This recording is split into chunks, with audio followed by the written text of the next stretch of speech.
Today's topic is helping beneficiaries understand plan differences between MAPDs and Medicare supplements.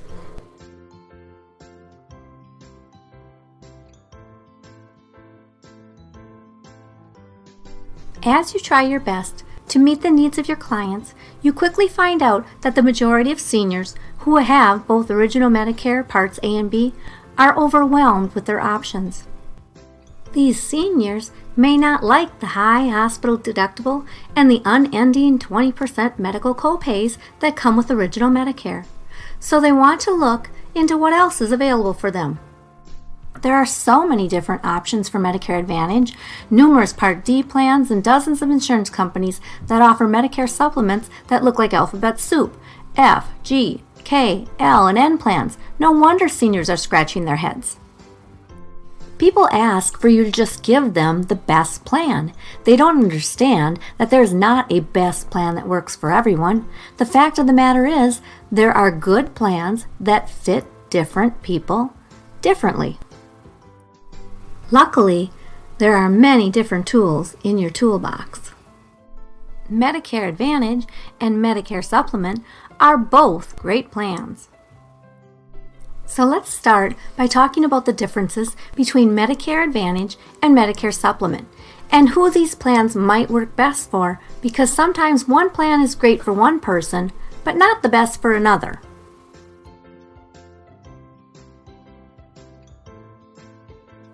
To get a better idea of these products' differences, let's envision Medicare Advantage as an a la carte restaurant. When a person goes to an a la carte restaurant, they pay as they go. If they only want the bagel and coffee, that's what they pay for. If they add a cookie or a pecan pie, then they pay for that too.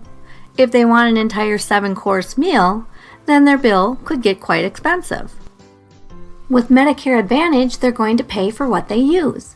But remember, these products vary depending on the product purchased and where they are in the country. However, in general, to see a regular family doctor, a person will pay a set amount. To see a specialist, another set amount. Then, an emergency room visit or a hospital overnight stay, now it's getting into more expensive amounts. Many different limitations based on the policy, but you get the point that a person pays as they go and pay for what they use.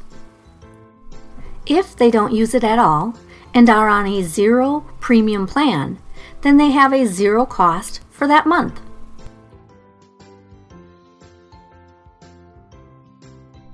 Now let's think about a Medicare supplement plan. It's going to be a flat premium every month. It's like going to a dinner at a buffet. Everyone who walks in will pay no matter how much they eat. With a Medicare supplement, a person is going to pay a flat monthly premium whether they use it or not. They may also be responsible for some of the costs of certain services depending upon which Medicare supplement they choose. If a person has open heart surgery, a transplant, or a leg amputated with prosthetic and therapy, then they will still pay the same monthly premium. The downside of that is, if a person never goes to the doctor that year, then they're still paying that same premium every month.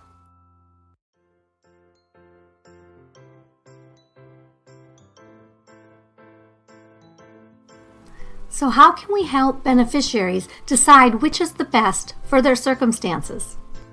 With Medicare Advantage plans, one of the most popular plans offer a zero monthly premium. And many of these plans have the prescription drugs rolled in, so it's Medicare Advantage and Part D, MAPD, together, both for $0 a month. If the beneficiary doesn't use any services or fill any prescriptions that month, they paid nothing for their health care. This is financially attractive to many people. If they use a few services, there will be a minimal cost. The more services used, the higher the cost. However, there is an end in sight. All MAPD plans have a maximum out-of-pocket limit for spending for each plan year. Once the member reaches it, they won't pay for medical services for the rest of the year. So on the one hand, a person may have Medicare Advantage or MAPD, with a 0 monthly premium if they don't use it, but if they do use it and use it a lot, they'll pay as they go, which can really add up. On the other hand, a person can have a Medicare supplement plan with a monthly premium. They often pair it with a prescription drug plan, which also has a monthly premium. If they do not use any services or fill any prescriptions that month, they still are responsible for their premiums. However, if they use a lot of services, their costs may or may not go up depending upon which Medicare supplement plan they are on. They have a clearer picture of what their budget will be every month, whether they use it or not.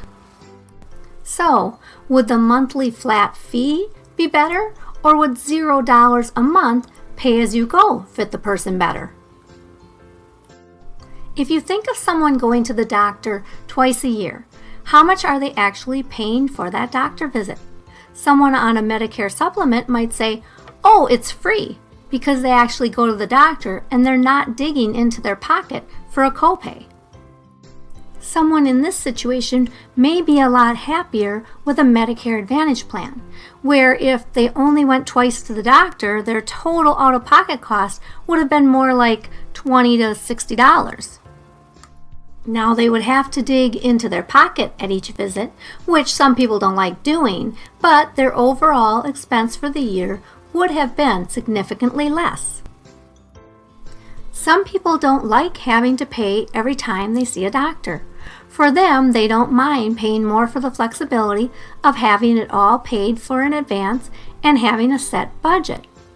So they'll spend the same amount every month all year, whether they use it or not. They'll pay a flat monthly fee, so it's great if a person wants to know exactly what they're going to pay each month. Of course, they'll have to add in drug coverage as well and pay for prescriptions. But a person can't predict if they are going to need to go to the ER for a broken wrist or have bronchitis in the winter. If a person could foresee their future medical costs, then we would know exactly which plan to go with.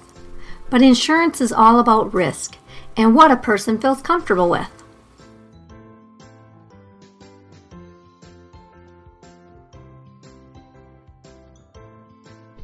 One plan may fit an individual better based on how they doctor or how much the person travels.